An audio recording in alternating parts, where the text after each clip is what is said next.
नमस्कार दोस्तों, आप देख रहे हैं रुड़की हब और मैं हूं आपके साथ नितिन कुमार। दोस्तों, आज हम बात करते हैं खानपुर विधानसभा क्षेत्र की। खानपुर विधानसभा क्षेत्र अब की बार ये मान लीजिए कि पूरे उत्तराखंड में सबसे हॉट सीट मानी जा रही थी, लेकिन बाजी मारकर ले गए निर्दलीय प्रत्याशी उमेश कुमार शर्मा जी, जो वरिष्ठ पत्रकार भी हैं। हमारे साथ मौजूद हैं मनोज त्यागी जी, जो उनके कंधे से कंधा मिलाकर चले और उन्हें जीत तक पहुंचाया। आपका स्वागत है। क्या कहेंगे सर, आज जो उमेश कुमार शर्मा जी के लिए आपने किया है, उन्हें जीत तक पहुंचाया है, आप कंधे से कंधा मिलाकर उनके साथ चले हैं, क्या कहेंगे? सर्वप्रथम मैं रुड़की आपका हार्दिक धन्यवाद करता हूं, आप लोगों ने हमारा इंटरव्यू लेना। और नितिन भाई, विधायक बनने में सबसे बड़ा अहम योगदान आपका था, रुड़की हब के नितिन शर्मा जी का। मैंने आपका इंटरव्यू देखा था, आपने एक बार चैंपियन का इंटरव्यू लिया था, उसमें आपने ये कहा था कि आपकी सीट से सुभाष वर्मा जी चुनाव लड़ना चाह रहे हैं, तो कैसा रहेगा। उन्होंने कहा ऐसे ऐसे 336 मेरी जेब में घूमते हैं। उसके बाद सुभाष वर्मा जी का इंटरव्यू आया, उन्होंने उसके बारे में प्रतिक्रिया दी कि भाई अब तक कौन सी जेब में थे मुझे पता है। उसके बाद उन्होंने प्रेस कॉन्फ्रेंस की। प्रेस कॉन्फ्रेंस में सभी पत्रकारों को बुलाया चैंपियन ने, और उसमें पत्रकार जैसे सवाल जवाब कर रहे थे तो उन्होंने उनकी हैसियत पूछी। उसी हैसियत पूछने से की वजह से उमेश शर्मा जी ने एक लाइव वीडियो डाली थी अपनी, जो पूरे उत्तराखंड में चर्चा का विषय बन गई थी। और उसके बाद ये विवाद शुरू होते होते आज विधायक बनने के बाद ख़त्म हो चुका है, और मुझे नहीं लगता कि आने वाले टाइम पे चैंपियन को दोबारा मौका दिया जाएगा। लेकिन मनोज त्यागी जी, एक वीडियो और वायरल हो रही है खानपुर विधानसभा क्षेत्र की, हाल ही की वीडियो है, जिसमें भावना पांडे जनता कैबिनेट पार्टी की राष्ट्रीय अध्यक्ष मौजूद हैं, रानी दिव्यानी जी हैं, कुंवर प्रणव सिंह जी हैं। आपने आज अपनी में चैलेंज किया जा रहा है, उमेश शर्मा जी को सीधे सीधे चैलेंज किया जा रहा है कि वो रेपिस्ट हैं, वो ब्लैकमेलर हैं। उसको लेकर क्या कहें? मैं उनकी विधायकी रहने नहीं दूंगी। आपने अपने फेसबुक पेज पर डाला है। भाई साहब, भावना पांडे जी कोई पोर्टल नहीं चलाती हैं, कोई स्टेट लेवल पे या राष्ट्रीय लेवल पे उनका न्यूज़ चैनल नहीं है। ऐसे तो कोई भी व्यक्ति कुछ भी बक देगा तो वो सत्य थोड़ा ही हो जाएगा। कारण क्या है, चैंपियन साहब को या उनके परिवार को कोई भी न्यूज़ चैनल पत्रकार भाव तो देता नहीं है। जब से उन्होंने उनकी हैसियत पूछी थी, कोई इनका फ़ोन नहीं उठाता, उनके पास जाता नहीं है। तो उन्हें इस तरह के गलत लोगों का सहारा लेकर ऑडियो वीडियो तो डालनी पड़ेगी ना, कहीं तो दिखाना पड़ेगा ना। क्योंकि आपने देखा है, एक दो पोर्टल है जो उनके दाएं बाएं के हैं, उसमें आती है उनकी न्यूज़। या अब ये भावना पांडे जी देखिए, मैंने 3-4 दिन से, मैं तो जानता भी नहीं था इन भावना पांडे जी की। मैंने कल फिर लिंक खोल के देखा है कि ये तो बड़ा फ्रॉड किया हुआ है इन्होंने। अब क्या कहूँ, सारी चीज़ें आजकल गूगल पे सर्च मारो मिल जाती हैं। त्यागी जी, कैसा फ्रॉड किया हुआ है, कुछ बताएंगे? इन्होंने कोई जालसाजी की थी जिसमें 2-4 जज भी जेल गए थे इनकी वजह से, और उस पर अपनी इन्होंने पार्टी बनाई हुई है, जैसे जनता कैबिनेट पार्टी। जनता कैबिनेट पार्टी। तो मुझे तो लगता नहीं उसमें शायद ही पार्षद का भी चुनाव लड़ी हो, लड़के देख ले, लड़के चुनाव तो उन्होंने 70 सीट पर लड़ा है इस बार। नहीं, मैं कह रहा हूँ जीते क्यों नहीं फिर ये। मैं तो कहता हूँ ये तो नगर निगम के पार्षद ही बन के देख ले भावना पांडे जी, इन्हें पता लग जाए उमेश शर्मा जी तो निर्दलीय विधायक बन के आए हैं और खानपुर की जनता ने भरपूर प्यार दिया है। आप देखो 38,000 वोट से जीत के आए हैं। 4 महीने का चुनाव का कार्यकाल था। भावना पांडे जी को चैलेंज करता हूं, आने वाला जिला पंचायत आ रहा, लड़के देख लो किसी सीट से जिला पंचायत। मैं आपको बताऊं, भावना पांडे जी को 2001 में दिल्ली पुलिस ने दिल्ली पावर कॉरिडोर के मामले में गिरफ्तार किया था। वही भावना पांडे हैं जिनकी हम बात कर रहे हैं। लेकिन त्यागी जी, एक चीज और आपसे जानना चाहेंगे कि भावना पांडे जी अपनी पार्टी जनता कैबिनेट पार्टी से चुनाव लड़ाया था, लेकिन जो आज वीडियो वायरल हो रहा है उसमें कुंवर प्रणव सिंह चैंपियन, रानी देवयानी साथ दिख रहे हैं, तो क्या चैंपियन साहब ने भाजपा छोड़ दी? चैंपियन साहब ने भाजपा छोड़ी नहीं छोड़ी, ये तो देखो भारतीय जनता पार्टी के प्रदेश लेवल के नेता बताएंगे। पर मुझे जो वो उस लेडी की मैंने भाषा शैली देखी है, उसमें आप देख सकते हो कितनी क्रोधित है वो, बोलने का ढंग, उसे तो रिश्तेदारी का उच्चारण करना भी नहीं आता है। चैंपियन साहब की वाइफ के चाचा को अपना मित्र बता रही है, चैंपियन साहब को भाई बता रही है, कभी उसे देवरानी बता रही है, कभी उसे भाभी बता रही है। सबसे पहले तो उसे भाषा शैली का ज्ञान होना चाहिए कि किसे क्या बोलना है। ये सोशल मीडिया एक प्लेटफॉर्म है, दुनिया देखती है। जिस तरीके से वो बोल रही है मैं तुझे विधायक नहीं रहने दूंगी, मैं तुझे ये नहीं रहने दूंगी, अरे मैं ये तो बोलूंगा नहीं चैंपियन साहब की तरह तुम 3 में ना 13 में हो, मैं तो ये कहूँगा तुम बहुत कुछ हो। पर बहन जी से एक निवेदन है मेरा, कम से कम अपनी भाषा शैली सही करें। भाषा शैली जिस तरह की उनकी गुंडागर्दी बोल रही है वो हमारे उमेश जी के बारे में, कभी उमेश जी के साथ रही नहीं हो, उमेश जी का व्यवहार नहीं पता, उमेश जी बिना भाई जी के बात नहीं करते।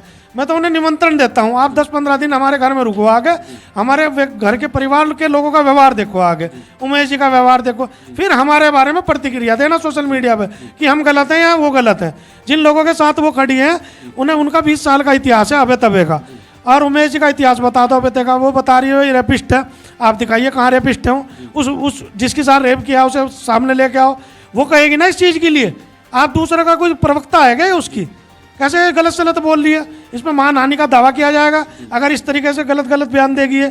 दूसरी चीज़ ये है, देखो मातृ शक्ति हो आप दूसरे की आवाज़ उठाओ, यह आपका अधिकार है।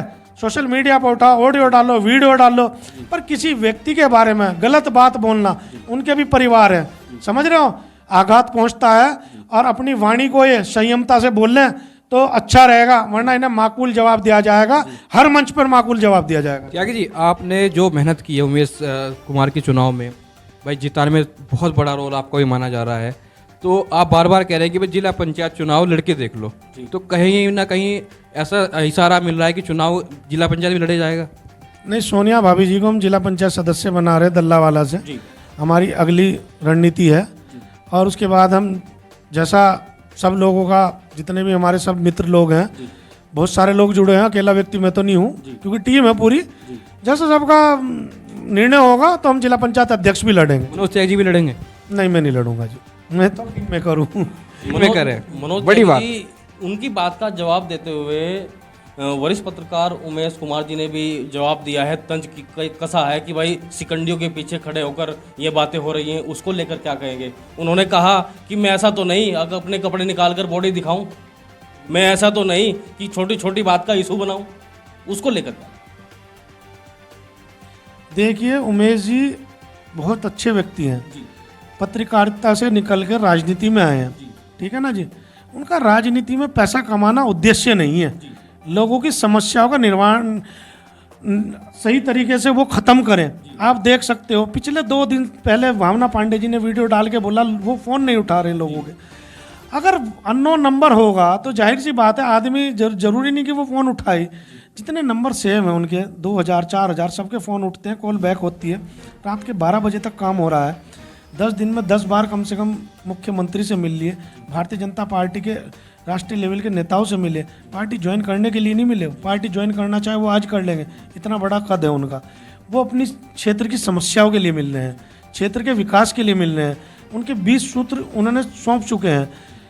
आपका तटबंध हो गंगा जी का, ठीक है जी, आपका मेडिकल कॉलेज हो कानपुर में, डिग्री कॉलेज लंडोरा हो, बिजली घर का बड़ा करने का लक्ष्य हो, वो सारे वो शायद आपको रिजल्ट दिखाई देगा।